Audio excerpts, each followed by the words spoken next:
Ever since man has looked up into the stars, he has seen strange objects in the skies. But the search for proof of extraterrestrial intelligence has produced disappointing results. The best so-called evidence has only been a few photographs and film clips. But now, all that's about to change. Since 1985, more than 15 million Americans have reportedly witnessed unidentified flying objects. But despite the seemingly overwhelming evidence, mainstream science has chosen to ignore the subject. But now, for the first time in history, one of the greatest mysteries of this century is unraveling. A former government scientist has come forward to discuss the military's classified work on extraterrestrial spacecraft.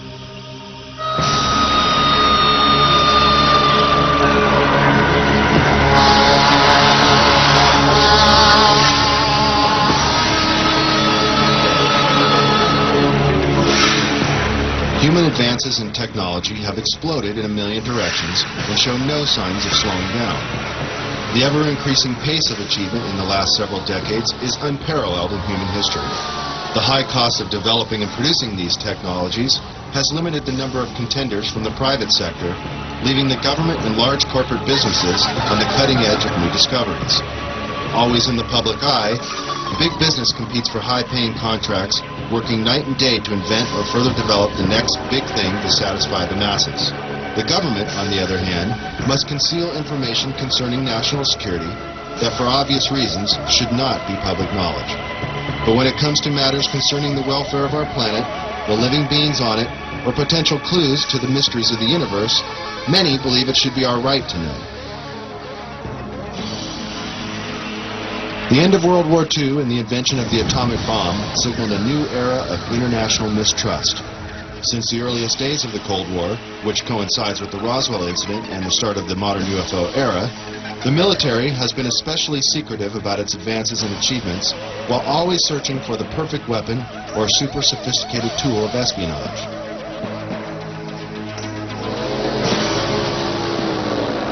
High-tech surveillance equipment around the world, and even in space, has allowed global intelligence to see and be aware of many things that the common civilian cannot even begin to imagine. The military recruits many talented civilians when special expertise is required. And propulsion systems expert Bob Lazar claims he was one of them. In this exclusive interview, he gives his detailed account of his employment with the Department of Naval Intelligence at the top-secret facility known as S4, where, according to Bob, he was hired to work on recovered alien spacecraft. S4 is located 125 miles north of Las Vegas and 15 miles south of Groom Lake. This now not-so-secret military base at Groom Lake, Nevada, is known as Area 51, or Dreamland, as insiders like to call it. Born in 1959 in Coral Gables, Florida, Bob has lived much of his life in Las Vegas, Nevada.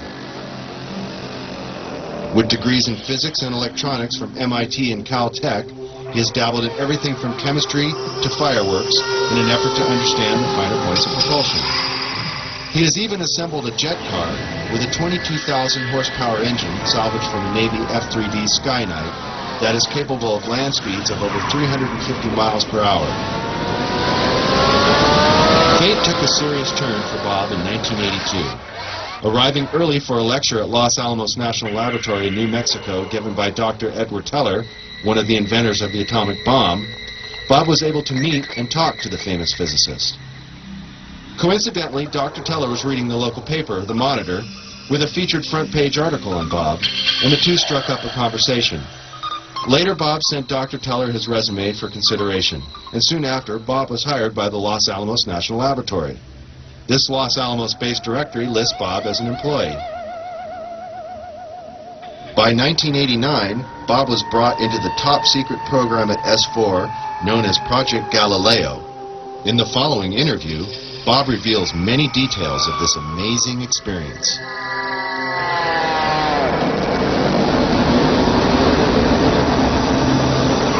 Did you witness any disk technology at Area 51? No, there was absolutely no ET craft, ET technology, anything like that at Area 51. This is why S4 was made specifically to separate it there. People at Area 51 do not have the clearance. How long were you employed at S4 And when were you hired? When was I hired at S4? I guess early '89, and I was probably there only about 6 months or so, on a very infrequent basis. How were you transported to and from work? At the time that I was working there at McCarran International Airport in Las Vegas, there was a Special Projects EG&G building. When I was told to go to work, I drove there, parked my car there, and got in a plane at the airport, flew to Groom Lake, where I deplaned and waited for a bus, and the bus drove me down to S4. The S4 facility is an area just off the Papoose lake bed, dry lake bed, and it consists of 9 hangars. The hangars have sloped doors on them with a sand texture coating. Around the opposite end of the hangars, there's the standard entrance where you're dropped off at, go through a security check, and inside there's a small complex. There's some office space, there's several laboratories, the hangars themselves, of course, and a few other places. I didn't have free rein to go wherever I wanted to.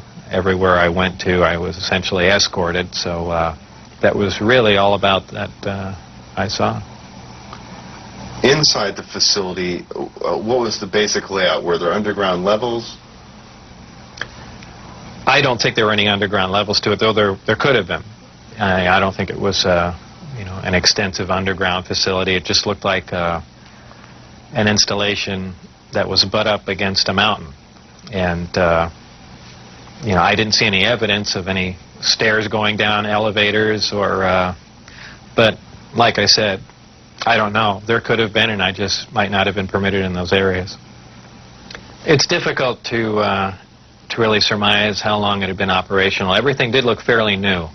By that I mean I don't think this installation was there in the early 70s. Nothing was worn. Things looked fairly freshly painted. So, as a ballpark guess, I would say it would really surprise me if the installation was older than 5, 7, 10 years, something like that. A scientist killed in the project. What exactly happened there? Allegedly, obviously, I didn't see this, and I don't know it to be fact, but this is what I was told, that I was hired to replace one of a couple people that were killed while working on one of the reactors from one of the crafts. Apparently, they, for whatever reason, cut open an operating reactor, and the device exploded, killing both of them. The scientists that were killed there, allegedly the detonation from the explosion was fairly large. It would have rivaled a small tactical nuke. So it was done at the Nevada test site, and it was to be passed off as an unannounced nuclear test. Did you have any direct contact or communication with aliens? No, not at all. Tell us about the briefing files. Under what conditions did you gain access to them? I was put into the briefing room with 121 or 22 briefings, and really was just told to sit and read through them. I think they were there just to mainly educate me on what was going on. They weren't a complete in-depth explanation on everything else, but just essentially a brief synopsis on some of the other projects that were going on there. Supposedly, the information, now this isn't something that I determined, it's something I was told, that the crafts originated from a planet that orbited the Zeta Reticuli star system. Zeta Reticuli 1 and Zeta Reticuli 2 are two stars of a binary star system. The craft allegedly came from there. 1 or 2 autopsy photographs I saw dealt with just a small photograph, a bust shot essentially, just head, shoulders, and chest of an alien where the chest was cut open in T fashion and one single organ was removed. The organ itself in the other picture was cut and vivisectioned, essentially. Showing the different chambers in there. This was totally unrelated to anything I was doing, but from that photograph, it looked like what you see in UFO lore as the typical gray. So how tall it was from what I could see, I couldn't tell because I only saw a portion of the photograph. But if everything else you see is correct, I would imagine it was 3.5 or 4 feet tall. But there again, you know, all I had to see was a photograph, and you know, I didn't have much to go on. What was the incident in 1979 that brought the alien exchange program of information to a halt? Again, this is a story that was relayed to me, and allegedly what happened in '79, there was some sort of information exchange going on where there were actual live aliens at the facility, and at one particular point there was an area where some security personnel went to enter. And apparently, because of not the sidearms, but the bullets in the sidearms, from what I understand, if they would have entered the area, the bullets would have detonated. And supposedly one of the creatures tried to stop the security personnel from entering the area, and a fight ensued. And the bottom line from the altercation was that the security personnel, I don't remember how many were involved, but were all killed, and they died of head wounds, and that's all that I heard of that story. What was your job description at S4? My official job description was a senior staff physicist. I don't know if I actually had that position when I was there, because I was there so infrequently. I wasn't supervising anyone, so that was the official position I was hired under. But whether or not I actually acted in that capacity, I don't know. What was the size of the staff working on Project Galileo? Well, there were 22 people employed there totally. And that was specifically for the Galileo project? No, for the entire project. Oh, I see. There were 22 people with Majestic clearance. I had Majestic clearance. Majestic clearance was designated as clearance 38 levels above Q clearance, and Q clearance is the civilian top secret clearance. When did you see your first disc? The first disc I saw, I believe it was the second, or I think it was the third time I was up there. Normally the bus pulled around to the opposite end of the facility, which was the main entrance, and that's where we went in. On this particular occasion, it pulled up to one of the hangar doors, which were normally closed, and the last one was open. We came out, and I saw the disc in the hangar. Upon seeing it, it struck me that, well, this explains all the UFO sightings. Not thinking that it was an extraterrestrial craft, that this must have been some advanced form of fighter that we've been working on for years, and, you know, people have just caught it being tested, so on and so forth. And it never even occurred to me, even though I was looking at an extraterrestrial vehicle, that, you know, this wasn't man-made. When did you realize the craft was not of earthly origin? Well, it probably really hit me when I got inside the craft and looked around and began to understand how the craft was operated, and finally grasped the whole project as a whole, as what we were doing, the fact that we weren't building this thing, we were trying to find out how it was made. We were back engineering it. What is back engineering? Well, back engineering is taking a finished product and finding out how the device or product was produced, and essentially determining whether or not you can duplicate it.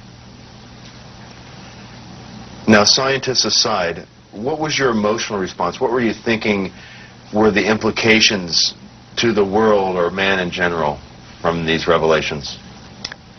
I really didn't think about implications of that sort. As far as emotionally, people have asserted that, boy, that must have been the most exciting time in your life, and that's not the way it was.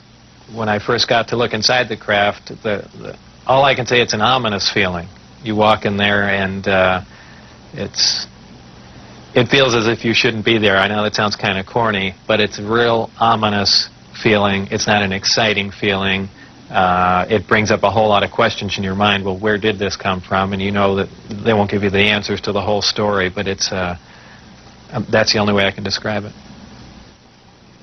It produces a gravity wave, which is similar to the gravity wave that the Earth produces. However, the craft phase shifts the wave. In other words, it turns the wave not really in an opposite polarity, but something to that effect, where it will work against the natural gravity wave of the Earth, and it produces lift in that effect. Is there any internal protection for the crew? Does the craft generate a gravitational field inside the craft itself? Well, the craft generates its own gravitational field. Being inside that field essentially doesn't shield you, but essentially you're in, and this is a terrible way to say it, almost in a different realm, because you're now influenced only by that gravitational field. For instance, people wonder how a craft like this can make a turn at such high speed, a 90-degree turn, when they would imagine people slamming up against the wall or something to that effect. Well, that really wouldn't happen. Inertia would have no effect. You're in a distortion, and don't forget that gravity distorts time and space, so really nothing is going to influence you while you're in there. Describe the gravity amplifiers for us and some of their different operating configurations. There are 3 amplifiers. The craft can operate on a single one, can lift off the ground. The way in which it's propelled are 2 different ways. There's what they call Omicron configuration, where the craft is using one generator, or a Delta configuration, where it's utilizing all 3. Delta configuration would be for space travel. Essentially, the craft will tilt up on its side, as opposed to a science fiction movie where you see a flying saucer moving around. The craft will tilt up on its side, focus the 3 gravity generators to a single point, and move through space that way. Moving around the source of gravity is a problem to a disk because it's interference, essentially. So what they do is they work with that interference to their benefit. They'll use one gravity generator to lift the craft off the ground. And as opposed to what we're used to, for instance, a plane, once it's in the air, we envision thrust or some force coming out the back of it to push it forward. The crafts work completely opposite of that. What they do is once they're hovering in the air, they'll swing the 2 remaining gravity generators up in front of them and create a distortion, essentially a downhill, and the craft rolls downhill for infinity. It's always chasing a little distortion. That's why they look goofy when they fly around at low speed, because they're essentially, and any time you run over, the gravity field around the Earth is not completely constant and stable, depending on the minerals and density of the Earth underneath it. The gravity will vary somewhat, and you will get odd movements of the craft. So its low-speed mode is kind of unstable for the most part. I only witnessed one test flight up close, officially. That I was just inside the hangar. The test was going off probably, just as the sun was going down, and it was a low-performance test. I believe there were some pilots or test pilots in the craft. The craft must have been retrofitted to fit them, because the seating arrangements were really not accommodating. They were in radio communication with the craft, which is kind of surprising to me, because the gravity waves that the craft was producing should have distorted the radio waves also. So apparently there's something there that I don't understand. The craft lifted off the ground, virtually noiseless, other than a small corona discharge on the bottom of the craft, indicating the presence of high voltage. That dissipated at about 30 feet, and it stood there completely silently, and moved over to the left, to the right, and sat back down. That was the entire test. However, that was an extremely impressive test. Maybe to someone that really knows little about science or anything, that wouldn't be a whole lot, but you have to realize this craft was about 52 feet in diameter. I don't know exactly how much it weighed, but it weighed a lot. And this was quite a scientific feat, to lift something completely silently, under control. and perform a maneuver like that. The craft itself was, I assume it was metal. It was cold to the touch. That's why I say it was metal. But it was a brushed aluminum, actually just an unfinished stainless steel, not shiny finish to it. Had no seams. It was as if it was injection molded from one giant die. I was completely amazed. I can't really reflect on how it made me feel, but that was exciting. How would you define gravity? Could you describe in layman's terms its basic principles for us? Gravity is something difficult to explain because it's something that we essentially don't understand. It's just something that we can observe. Not much is really known about gravity. There are many theories about it, but they are just mainly theories. There's theories of gravitons, which allege that these are these subatomic particles that act like an attractive force like gravity that exchange between two pieces of matter. There's also a theory that gravity is a form of wave, an electromagnetic wave. But basically, gravity is a force. It's the attraction. It's the inherent property of matter to have gravity, a mutual attraction for each other, and it's basically all that we really know. Modern science, current science, right now, identifies one gravity. It's one force in nature. Apparently, through research at S4 or information gained from one of the crafts they were researching there, it appears that there are two different forms of gravity. One form works on an atomic scale, on subatomic particles, holding pieces of matter, holding atoms themselves together. Another works on a larger scale, the scale we're most familiar with, holding planets in orbit, holding ourselves to the ground, things of that sort. Because it produces a gravitational field, I wouldn't say the craft is invisible during the day. However, if you're under the craft, because of the way the gravity is being used, gravity bends time and space, and it bends light. If you are looking underneath the craft or from certain vantage points, you will actually see what's above the craft. It's really a trick of the way light bends under the influence of gravity.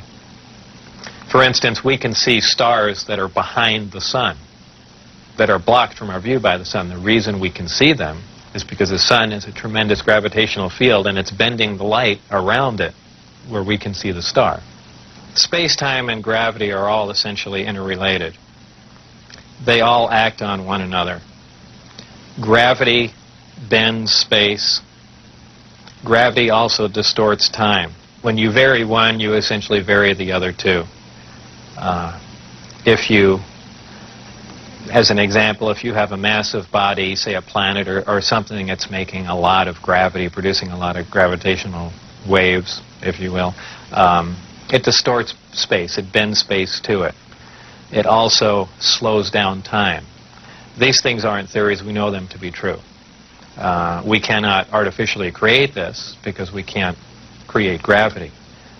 But this is how they're all interrelated. What are some of the inherent problems with traveling at the speed of light? There are several problems traveling at the speed of light. Just a couple of them are the fact that as your speed increases, so does your mass proportionally. In other words, the more energy you put in to go faster begins to slow you down by the fact that it's converted into mass. You have other problems like just traveling at such an extreme velocity, navigational problems, the fact that you might run into little tiny micrometeorites at speeds like this. They would undoubtedly destroy your craft. There's just a whole host of problems that you're going to run into just attempting to do something like that. Aside from the fact the amount of energy required to accelerate to the speed of light is horrendous. Could you briefly describe Project Looking Glass and Project Sidekick for us?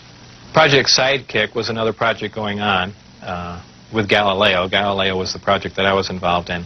Sidekick dealt with any of the weapon potential of the craft, whether or not the craft had a weapon in it or could it be used as a weapon, but it had something to do with some sort of particle beam configuration where the gravity generator can be used as a lens to focus a weapon of some sort, similar to the SDI device we were working on in the 80s, but with the potential of a focusing device using the gravity generator. And Project Looking Glass? Project Looking Glass dealt with the distortion, the fact that there's a time distortion, essentially looking back in time, and by that I do not mean looking back years ago to see the wagon train days. They're looking for distortions that are milliseconds in time, and what that was used for, I don't know, but that was just observing the time, the time distortion, time dilation phenomena of the craft in operation. What is element 115? Is it found here on Earth, or is it strictly an extraterrestrial material? 115 is strictly an extraterrestrial material. It probably occurs naturally in some other places, maybe other star systems. Some people not familiar with science or chemistry say, well, that's ridiculous, all the elements occur on Earth, but that's not true. There are elements on the periodic chart that aren't found on Earth. I believe the Heavy Ion Research Lab in Darmstadt, Germany, has reached element 112 recently. So 115 isn't that far away. And when they synthesize it, it's not like they're making a couple ounces of it. They're talking about 1 or 2 atoms of it. To make any usable quantity of a heavy element like that is virtually impossible. Element 115 is in the top of the reactor. And the base of the reactor apparently is a small, something similar to a cyclotron. It's a particle accelerator. A particle is accelerated to high speed and then deflected up a small tube, and it's aimed at the 115. This transmutes the 115, similar to the way we do that in a normal particle accelerator. This causes a reaction, a radiation emission that we really haven't seen before. It produces antimatter. This antimatter is guided down a tuned tube and reacts with a gas. When matter and antimatter react, they convert to 100% energy. This energy is converted, heat energy, is converted to electrical power in the reactor itself. This is done through a thermoelectric converter. And this electrical power is used to power other subsystems on the craft, though there is no wiring, as we would know it. Also, that's almost a byproduct of the reactor. The reactor also sets up a gravitational wave from the 115 being bombarded. This gravitational wave was present at the top of the reactor and is essentially guided in the same way microwaves are guided through tuned tubes. And this goes to their amplifying cavities and through the projectors that are in the bottom of the craft. With the gravity generators running, is there thermal radiation danger to the crew? There is no thermal radiation while the reactor is running. The thermionic generator is 100% efficient, which is in violation of the first law of thermodynamics. But in fact, it works. Element 115 is stable. And for those familiar with chemistry, we know that elements with higher atomic numbers have shorter and shorter half-lives. However, when you reach a certain point, they call it the island of stability. There is a place, and we've theorized this for a long time, somewhere around 114 to 116, there should be an area in there where the nucleus of the atom is geometrically stable with protons and neutrons, where it no longer decays. It's not radioactive. 115 is, in fact, this element. In fact, it does occur again somewhere around element 247. Of course, we're nowhere near synthesizing that. We can only, predict things like that. But that's where 115 is. Did the aliens, give us element 115 in large quantities? Whether or not it was given to us, I can't answer that question. However, I was told that we have 500 pounds by one of my co-workers. How it was obtained and where exactly it came from, I don't know. Whether it came in one of the crafts or it was separate cargo somewhere, anyone can speculate. But I was told that was the figure. You were able to get away with a sample of element 115. How much did you get away with? No comment. Nighttime test flights, unofficially, while off the base. What did you see? The test flights I saw off the base, actually the best test flight was witnessed by my friends who I brought out there. At the exact moment the craft was hopping around and doing some really impressive maneuvers, I had turned around and I think was looking for the video camera or something to that effect. But I missed some of the most impressive maneuvers. But the craft was similar to what was done before that I had seen close up, other than the fact that it went above the mountain range, moved a much greater distance at a much higher rate of speed. How were you able to find out about the test flight schedules? The test flight schedules were told to me specifically because I was probably going to have to be present during those times. And at that time, the test flights were taking place on Wednesday nights. And from what they said, that was because that was statistically the least amount of traffic in the area. And that's all that they were concerned about. Does the propulsion system release any sort of discharge or exhaust? There was a high voltage discharge on the bottom of the craft, but as far as there being an exhaust, there was none. Why did they appear as glowing balls of light in the night sky? Well, that's kind of the same reason why a neon light or a fluorescent light lights up. What you're dealing with is a high energy source in essentially a gas atmosphere, oxygen, nitrogen. And when you apply enough energy to a gas molecule, they emit photons, they emit light. And I don't think it's anything, it's really a byproduct of how the craft operates. When it's emitting that much energy, the gas surrounding the craft emits light, the same reason why lightning is visible. You have a huge electrical discharge, and the gas emits light in the form of lightning bolt. If you were going to see one of these crafts at night operating, it would appear really as a glowing ball or just a bright light in the sky from a distance. Even close up, you'd see a glowing halo around it. This is typically what you'd see in your normal UFO sighting, if you've heard them a lot. However, keep in mind that lights in the sky are caused by much more common things than flying saucers. Tell us a little more about the aurora you witnessed taking off out of Area 51.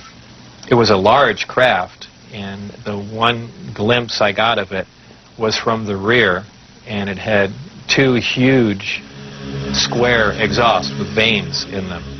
And it was just, it sounded more like a rocket than a jet. I don't know.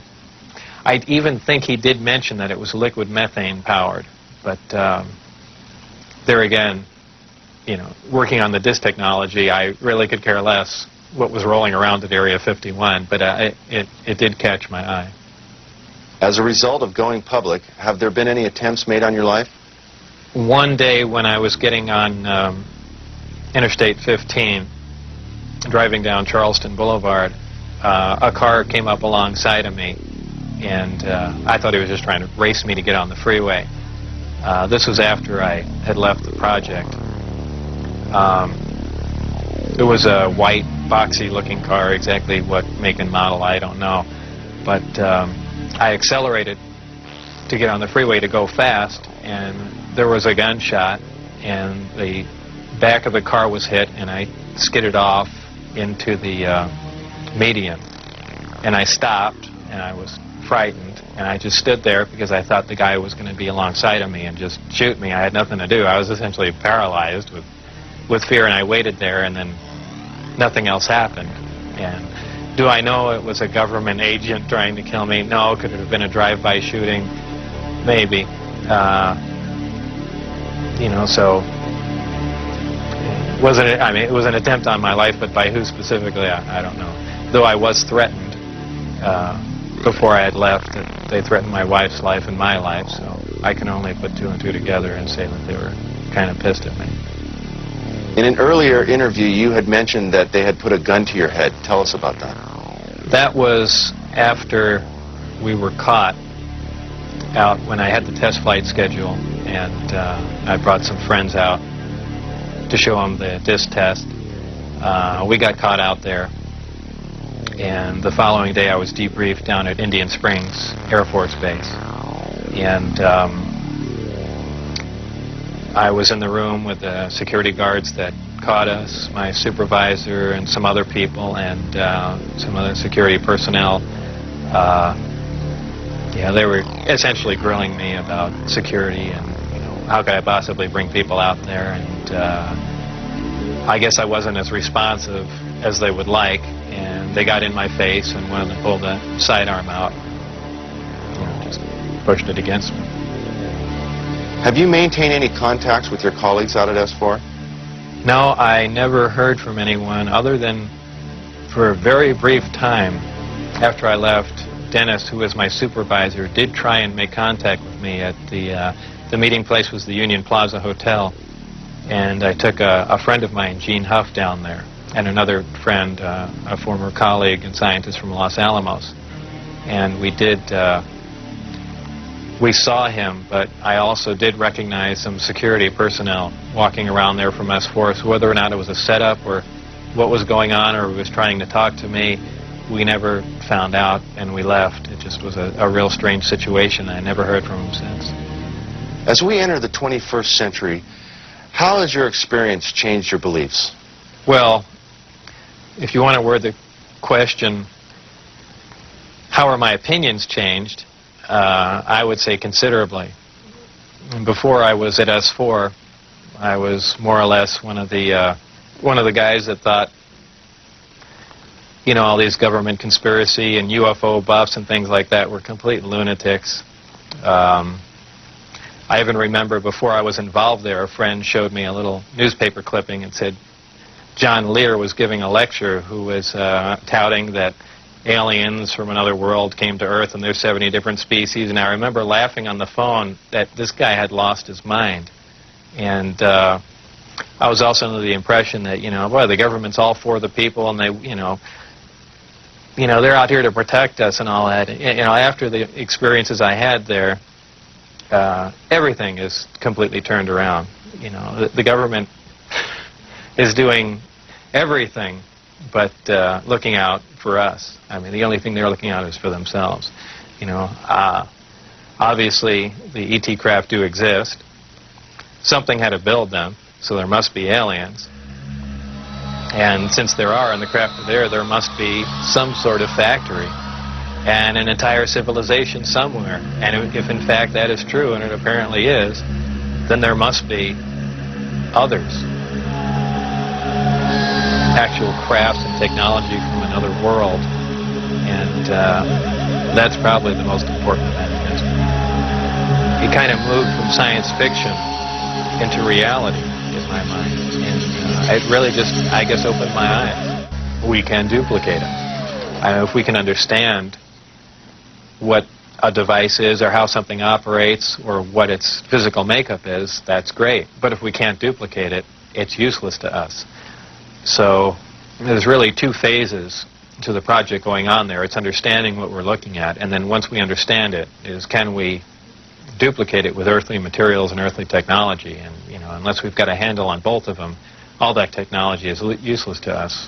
And if it turns out we can't do that, all we have is one single prized possession that we have to take care of, and that's it. After all that's been said and done, would you do this over again? What would you do differently? I would probably have played along for a longer time. I would like to have known a little bit more about the technology, and probably kept quiet if I could have, and possibly never have said anything. I almost wish I had done that. You know, it's it's really only caused headaches and problems. But I believe if I was given the opportunity again to go back in time and redo it, I think I pretty much would have just shut up and gone along with the program. I would have much preferred that instead of the Navy or whoever it was that hand-picked a few renegade scientists here and there, that they turn it over to some more qualified people. Obviously, I was not the most qualified person on propulsion or field propulsion or anything of that sort. I was just some guy. I mean, I could have named 10 or 12 other guys that were more qualified than me. But, you know, if they turned it over to the scientific community and not just a couple of guys here in the United States, I mean, you need a large group of people in a large lab to research what's going on there, not a little quiet installation. It's the security itself that prevents them from getting anywhere. I mean, they never do work hand in hand. You can't have a military mind. Science itself must communicate. You have to have a free exchange of ideas. That's how things progress. And when you clamp down on a security system like that, where you work in isolated groups and ideas cannot be exchanged, you don't get anywhere, and that's the problem they have. What does the future hold for Bob Lazar?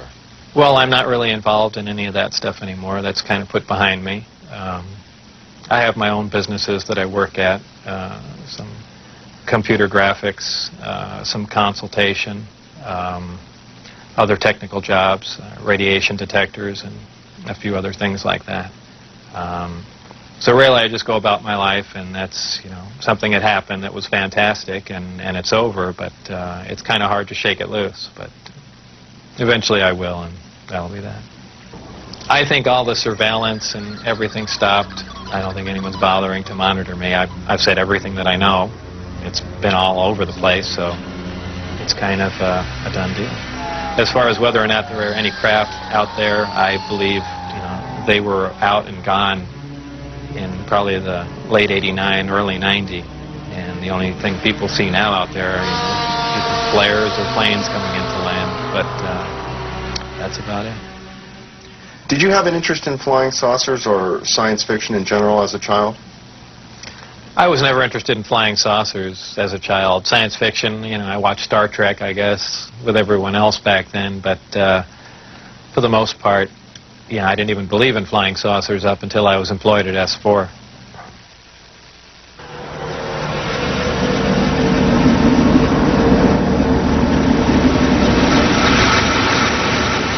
I couldn't help at one point in my discussions privately with General Secretary Gorbachev, when you stop to think that we're all God's children wherever we may live in the world, I couldn't help but say to him, just think how easy his task and mine might be in these meetings that we held if suddenly there was a threat to this world from some other species, from another planet, outside in the universe. We'd forget all the little local differences that we have between our countries, and we would find out once and for all that we really are all human beings here on this earth together. Well, I don't suppose we can wait for some alien race to come down and threaten us, but I think that between us we can bring about that realization. Thank you all. God bless you all.